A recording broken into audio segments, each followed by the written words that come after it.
wrap-up. I am your host, newest member of the broadcast team here at Warriors of Wrestling, Sam Eglowitz. I am here today with my guest, E-Roc. How you feeling, man? I'm feeling great. After watching your other interviews, I got a lot to say. People had a lot to say about you, it seemed. Dexter had a whole lot to say. Chris Steeler had a whole lot to say. So let's start with that. Let's start with Dexter maybe, because his interview came first. Livewire.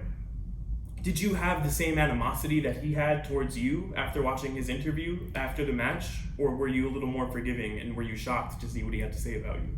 After the match, I had no animosity over Dexter at all because it was my decision. Listen, we both want to become the champion. If you're not here to become the champion, I don't see why you're here. Breaking up the pin was 100% my fault, but like he said in the interview, we're not close.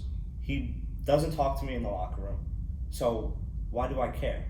Even though we're put together as a tag team in a tag team match. I'm not looking to become the tag team champions. I'm looking to become the No-Limits champion.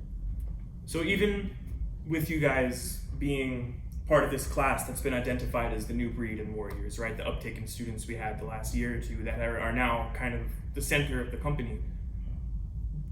Did you not feel any kind of kinship with him from there? Did that not kind of bring you guys closer together to know that you're part of the same, not group per se, not that you're stable mates or anything, but the same kind of generation of talent? Well, at first, because we both have a common enemy.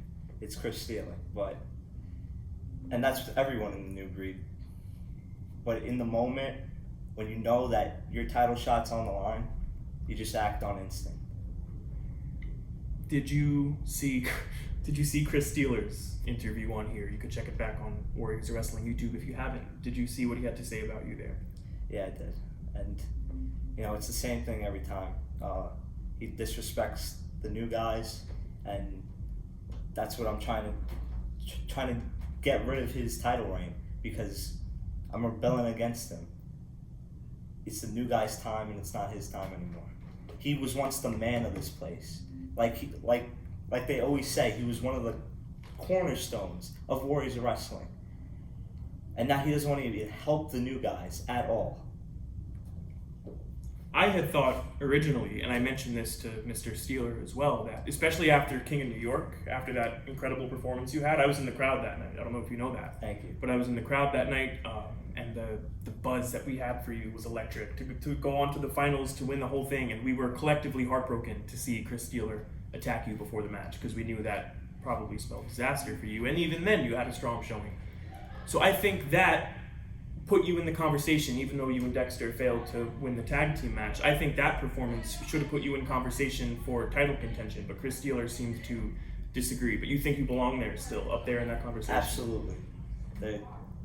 I'm giving him the best matches of his career, and his time's coming up.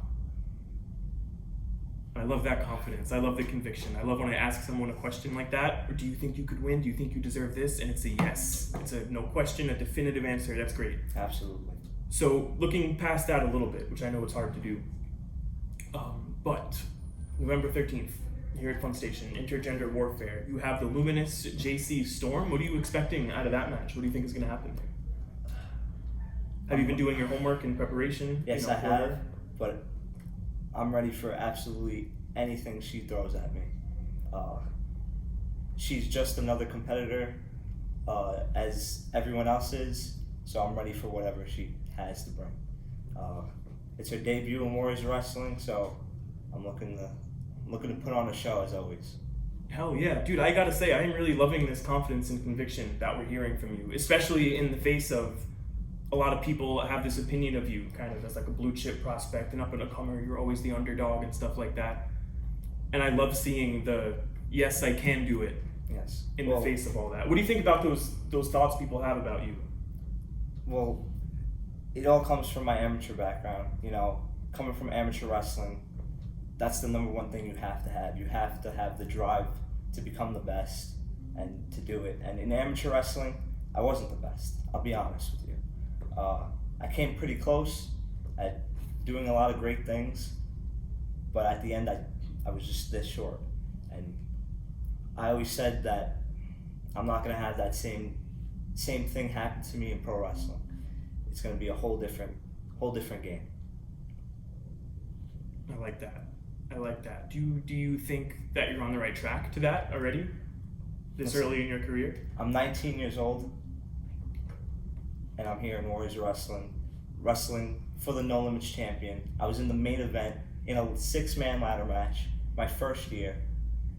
I wrestled Darius Carter in the top 500 in the PWI. I came pretty damn close to beating him too, even with the pre-match beatdown and having been in a fatal 4-way and a match with Chris Steeler that same night. Come on, man, that's if awesome. that didn't happen, I think that I put on a much better performance against Darius Carter. It'd be a little bit more even, but I definitely think so too. I would love to see that match again somewhere down the line. He is on a different level, other than any other person I've ever wrestled before in my life. Joey B, if you're listening, if you're watching this, E-Roc wants that match again at some point. I want that match again at some point. Warrior Nation wants that match again at some point in a fair setting. Please. But again, moving forward again with an eye on the future, even further into the future. December 4th is coming up. 14th anniversary show, biggest show of the year that we put on at Warriors of Wrestling. And I've been asking a lot of people this. You can go back and watch the interviews where everyone wants a spot on that card. Mm-hmm.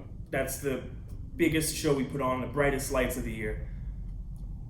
Obviously, you want a spot on that card. Where do you see yourself there? What would you like to see E-Roc doing on the 14th anniversary show? As of right now, I don't know what I'm doing. But I know whatever it is, it's going to be the biggest thing on that card. It's hard to argue with that. It's hard to argue with that.